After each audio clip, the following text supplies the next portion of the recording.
Hi there. Welcome to Sunnyside Journals. I'm Catherine, and I have a little thrift haul today, which is amazing. And no, my thrift stores are not open yet, but I was able to actually find a source for some books, and I thought I'd share the books today. I'm going to be freehanding this. So here's one hand, the other is holding my camera.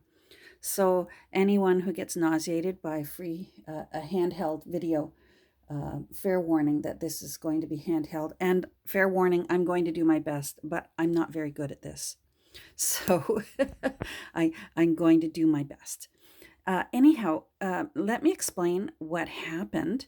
Um, my Anyone who's been following me for a length of time knows that I have a favorite book sale I go to. I just call it the Kirby Church book sale because it's a little unused, a church that's not used for services anymore, but it's full of books, and they sell their books in there to support the other church that they own, because it's two towns close to each other. The congregations got too small in both churches, so they combined. They moved over to the newer building, but they still owned the old building. And originally, they were raising money to donate the old church. It's gorgeous, a gorgeous old stone church with stained glass windows. They wanted to move it to a pioneer museum in our area. So they were raising money to pay to have the building moved. Uh, but that eventually went to the wayside.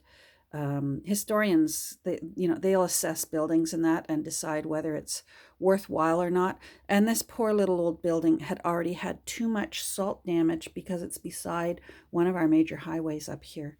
And so it's very sad, this beautiful little old church. It's still safe to use, but they didn't believe it would move well at all and land in the new place safely. Anyhow, so the church that they are using over in the other town right next door runs the sale. So I contacted them by email just to find out, when the church book sale would be opening up again, with some of the restrictions being lifted. And a woman emailed me back, a lovely lady named Kelly, emailed me back and said, she said, "Oh, well, we've sold the church and we're closing down, but I have some books here that you could come and get." Well, my heart sunk. And I thought, "Oh, my Kirby book sale." But I misunderstood. The newer church where both congregations were now having their meetings, they sold that church because it was too big for them, and they bought a little church in the same town. And turns out that church, and I wish I had known about it all these years, had a little thrift store right inside the church that they used for fundraising. And so because they were closing down the bigger church and moving to the little one, they were getting rid of all the things that were in this thrift store inside the church. So she clarified, she emailed back and said, "Oh, you don't understand. We're closing down this church, but we had a thrift store in it. We had some books in the thrift store, and you're welcome to come and take a look." So I said, "Oh, I would love to." I said, I can keep the 6 feet, wear mask distance, all that stuff, but I would be happy to come up. And she said, "Well, I'll be there, on Thursday. I'll meet you there and you can just take a look." And I said, "Is it still the same price per book?" And she said, "Look, just take whatever you want because we're just getting rid of it. We can't even donate it because none of the thrifting stores are accepting donations right now." So off I went. I met her yesterday. She was lovely. And I walked in. And at first, she said, "Well, the guy who runs the Kirby Church book sale came up and got a lot of the books." And I was looking at this little stack. This little stack was on her desk. Actually, there was one more in it. And she said, "The guy who runs the book sale actually did come up here and he got a lot of the books." She said, "So I don't have much." And she was patting this stack. So my heart kind of sunk a little bit. because I thought there was going to be some sets of encyclopedias and such. Anyhow, so she said, but I did save these. These were on my desk, so he didn't take these. And so I looked through them and I thought, well, you know what? Maybe it'll be worth it or not. Well, this was the first book that she had saved, and it's just a lovely book. And it's from 1909, and it's just full of beautiful illustrations. Look at this. She was so kind. She said, I just put it aside for you. Look at this. She said, I thought maybe you could make use of this. It's all on cardstock. Now, I think a few are missing because it looks like somebody removed some of these, and I wonder if they framed them because they're certainly framing quality. Look at how lovely she is. Anyhow, so I was thrilled. Even just to get this one book, I was thrilled. But then she said, I wasn't sure whether you could use these or not. And this one, you know what? There's a few interesting pieces of art in here that I can fussy cut. So I said, absolutely. I'd be happy to take this one off your hands. And then she had this. And of course, I don't mind an atlas. I have lots of atlases. So it's not that I need more atlases. But I've already started putting my dates inside. This one is 77. But I also, anyone who's ordered a journal from me knows I pack my journals and I use shredded book pages to pack around the books to keep them safe during their journey. So I thought, you know what, an atlas would make very pretty colored shredded paper. This was in it. This is, it's got some really cool pages in it. And the camera's not picking it up, but it's a lovely creamy color. So these would make fun, interesting, larger pages for in a journal. So I was happy to find that. And actually, I'll put these aside. So then she said, so then my heart kind of sank, though, because I was back to just this little stack of books.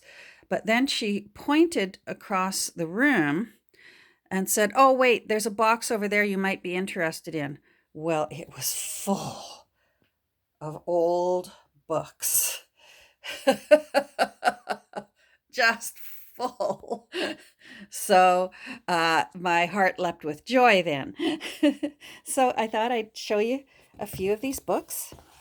You know what? I may pause and put my camera now on my tripod. So hold on one second, and I'm going to tripod this. Okay, that's better. Now I have two hands free. Thank you for your patience. So here's some of the books. Let me get that out of the way. Here's some of the books that were in the box. This one is awesome. Business, letter writing, and follow-up systems. And it's, I still have to write in it what year it is. It's old.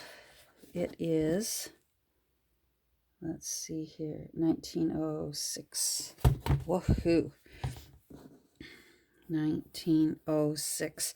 And a lot of these really old books seem to be from a lady named Hazel Ward. So I may have to try and find Hazel if I can. But it's full of just a 1906 book of how to... Well, now hold on, because that says 1907. But the publication, well, maybe they were planning ahead. Hold on, I really want to see. No, 1906. All right. Anyhow, it has lots of interesting pages. Look at all this. Isn't that nice?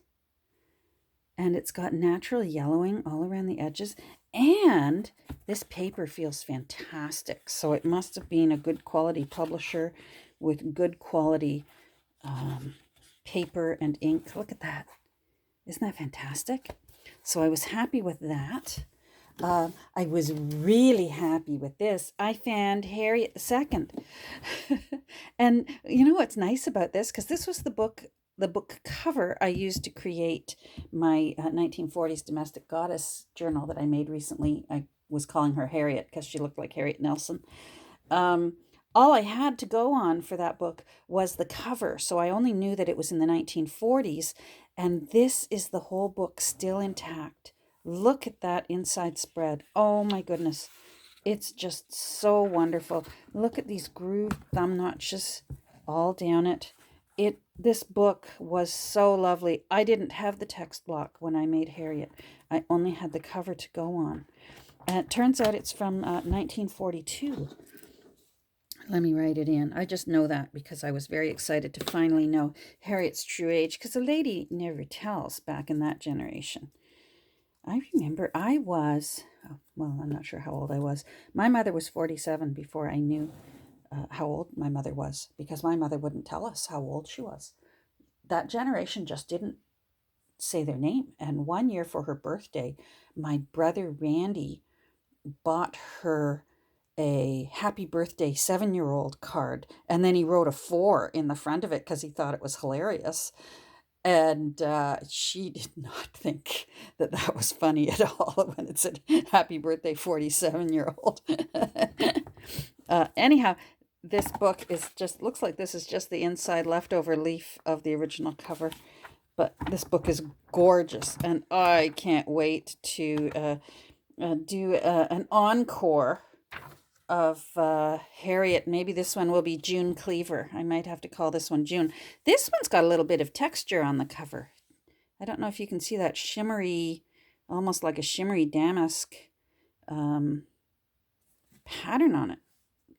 I'll have to do a bit of work. She's had a bit of a dent. I can pump that out, puff it back out again, and make it nice and curved. Anyhow, happy to find that one. This one's lovely. The Rose Garden Husband. Isn't that pretty? So I'm not sure what year this is. It's signed here 1920. Annie Fraser. Isn't that beautiful? What a beautiful name. My great-grandmother's name was Annie. Let me see. Margaret Whittimer. 1915, 1916. Very nice. 1916. I hope my voice, I'm right beside my phone here, so I hope I'm not bellowing at you. Oh, I got this little bunny there. It was a thrift store that they ran. So she actually, I looked around the room and my eyes got really big. And she said, oh yeah, she said, if you see anything in the room that you want, she said, just take it away. Do you know how? Oh, that's like a dream come true for a thrifter. Oh, here's a thrift store. Go nuts and just take what you want. So this is a copy of, you can't see very well, Lorna Doone, which this is a classic book, Lorna Doone. I've never read it, but I do love the size of it. Although it's small dimension-wise this way, it's quite thick, and this is going to make a sweet little journal. Now let me see if there's a date in here. Publication date should be, nope, not there, Macmillan. 1923. Okay. 1923. Sorry if I'm coming off the edge here. It's the only way to do it with my the way I've got my tripod set up at the table here. Here's an interesting little book, but these still make nice little almost like traveler notebook size journals. Wesley's Sermons, Scripture Way of Salvation. I love these books. I love giving them new life. Look at that. Nancy already got a sneak peek of these books. And she's a true junk journaler and thrifter, because she got excited when she saw this little tag in there for a mop. Some kind of mop. Oh, look at that tag. Look at that tag. She was very excited.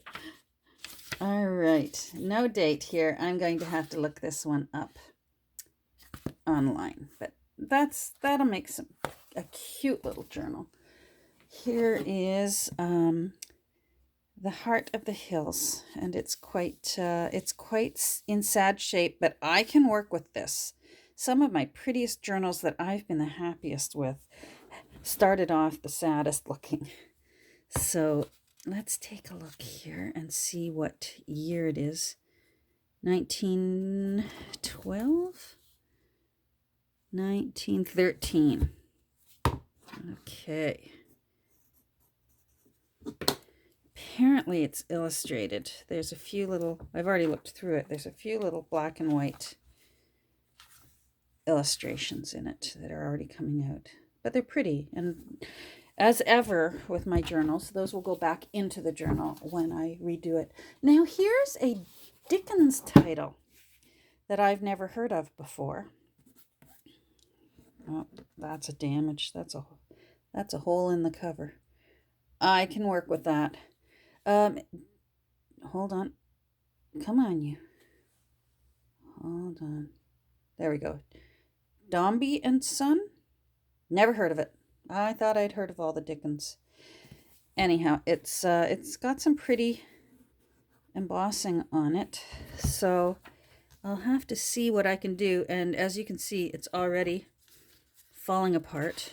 I suspect late 1890s for this one. There's no date in it, but just from the condition, from other books I've had that have had this sort of corduroy texture on the cover, they were 1890s, and I suspect that I'll find out that that one was too. Here's a strange one, Down the Ice, and it's a story about up in the Arctic. But I thought maybe, you never know, it might make a good Christmas journal. I like using unusual books to make Christmas journals. 1932.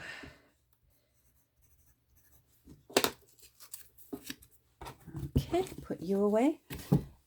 Here's a cute little one that I love, an Edgar Guest one. Isn't that cover pretty? Now, the spine is very thin, and it is actually already starting to fall apart. So this is the kind of book that I probably would put a big spine on it. And it's a nice shape because it's square. Well, it's almost square. I think it's not quite a perfect square, but as my grandmother used to say, that's as close as damn is to swearing. So it's almost a square. Let me see what year this is. And it's full of pretty little things about Mother, which could make a really pretty journal for sure. 1925. Almost 100 years old. That away. Here's 4 books from a series. Gosh, I love these spines. Look how cute those are. These are, and I had never heard of them. Nancy, it sounded like Nancy had heard of them, and that wouldn't surprise me. She's very experienced thrifter and has an eye for vintage things. These are from it's called an Elsie book, because she immediately went, oh, it's an Elsie book. So won't this make a cute Christmas journal? Christmas with Grandma Elsie. My children actually had a grandmother named Elsie. So I think this is really cute. And there is Elsie's Widowhood. I'm going backwards in these. Elsie's Children. Elsie Dinsmore. So I wonder if this is the first one. Elsie Yachting. Anyhow, look how cute and pretty these are. This one, certainly the inscription is 1916. So these are old. I'm not going to go through all of them.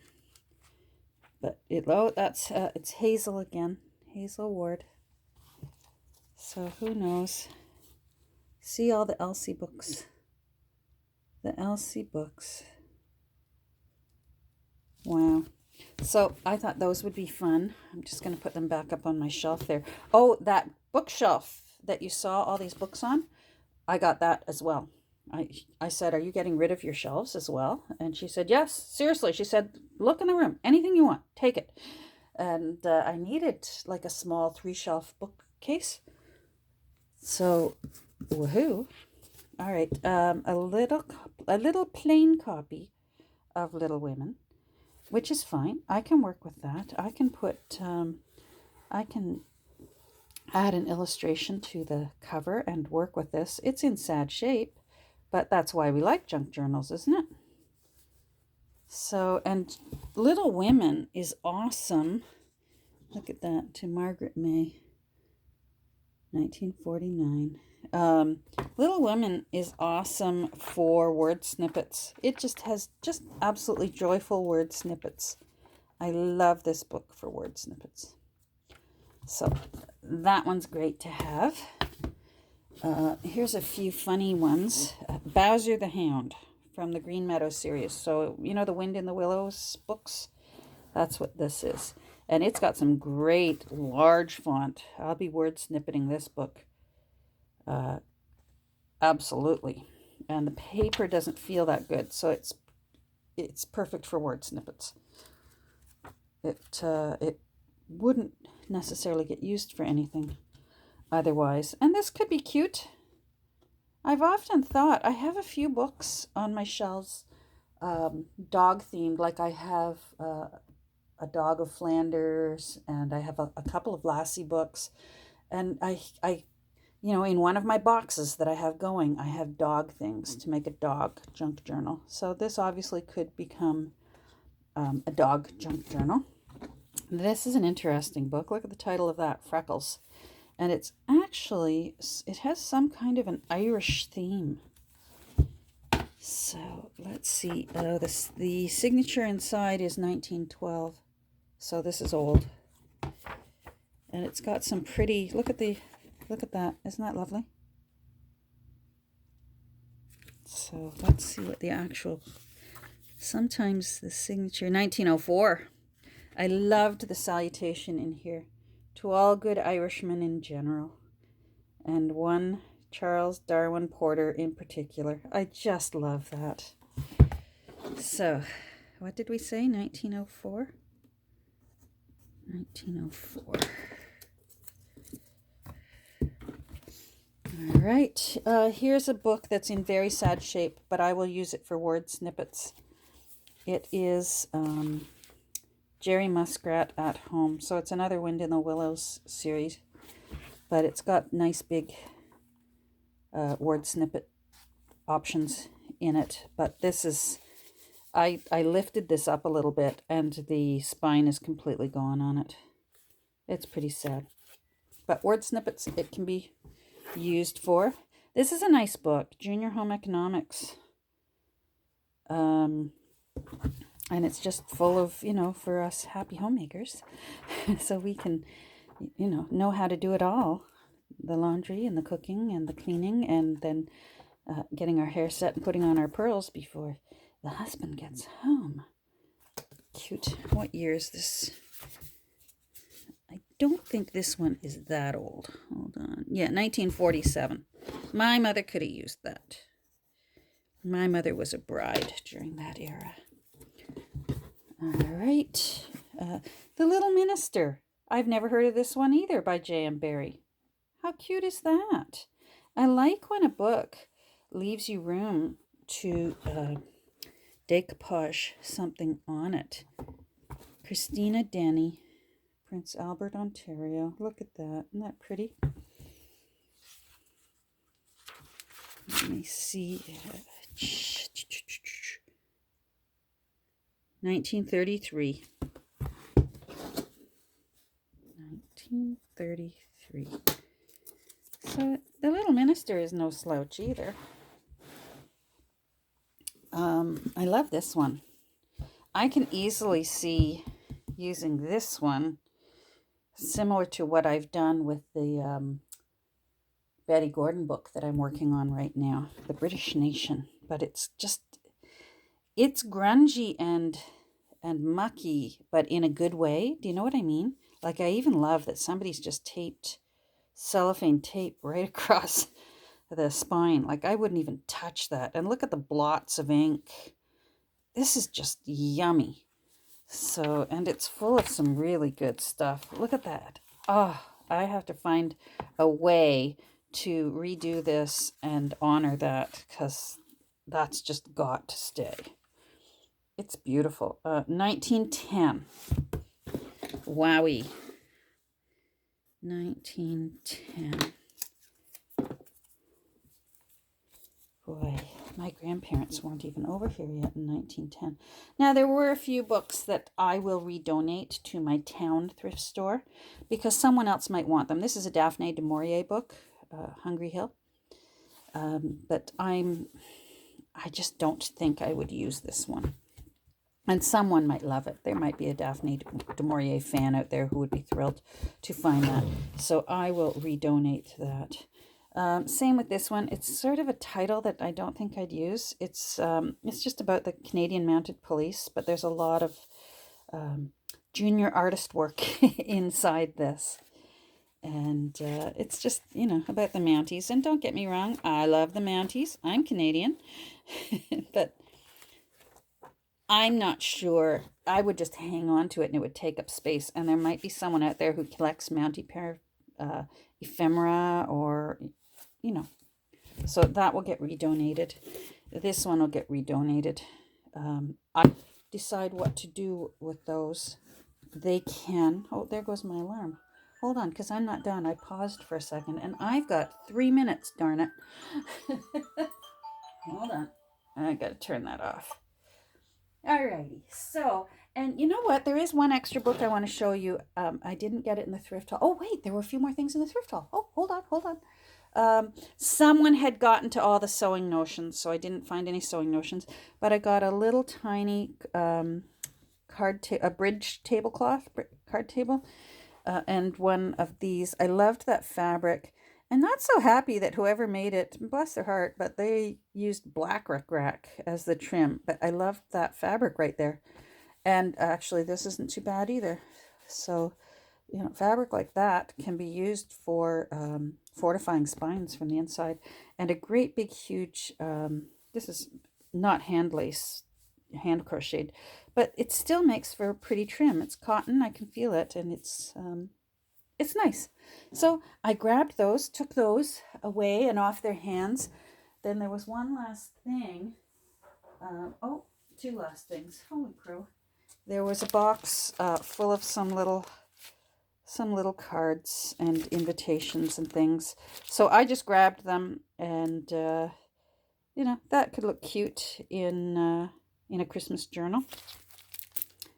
Oh, I found those for my daughter. I have a daughter who collects lighthouses. So I don't know whether she wants it or not. I can redonate it. I sort of inundate her with lighthouses. A friend of mine who helped the cause with mask making, Nancy, sent me a care package of pre-cut adult and child-sized fabric swatches to make masks. And she also sent me a crap ton of thread because I was quickly running out of thread as well. And so like literally a Tupperware bin full of thread she sent me. And you know what, Nancy? I'm quite sure you helped save lives because masks save lives. Anyhow, I found this little wire rack, and I'm not sure what it was originally for, whether it's for jewelry or something, or whether it is for what I think, because I'm going to use it to hold thread. Hang it on the wall and hold thread. Oh, that one doesn't have a hole in it yet. So that'll be handy. They're all on an angle, so they won't come off. And anytime you can get your storage up onto the walls is fantastic. So I'm really happy with this. Anyhow, that's it. That is honest to goodness, that is my thrift haul. I didn't have the heart to take all this away for nothing. She kept saying, no, I don't want anything, but I did make a donation because I didn't have the heart to take this all away for nothing. Now, how much time have I got? 30 minutes. I wonder if my phone is going to cut me off or not. I did find one book that I'd been looking for. I found this on Virage sale last week, and I just love it. This is the artwork. This is a Canadian plein air artist, Alita Karstad. I actually know her. She was a fellow homeschooler when I was homeschooling my children. And Alita is just an amazing, amazing artist. And I have a copy of this book, actually. But my copy is autographed, and I love my copy. So I am not cutting up my copy of Alita's book. But I did find this one. And her artwork is just stunningly beautiful. So if you ever see any books, at least Canadians out there, although I'm sure her books are worldwide now, by Alita Karstad, snap it up because look at her artwork. Is that beautiful? What a talented woman. Alrighty, I'm gonna get going now. Thank you for being part of my first thrift haul of the spring season. Hopefully, our stores will be opening up soon, but I'm in no hurry if it's not safe. I will fully support them keeping their doors closed to keep us safe. I can wait. I'm a grown up. The stores out of town are starting to open up, but in my town, there's no word yet on any dates yet, and that's okay. I will impatiently wait. Take care, everyone, and I hope you have a great day. Bye.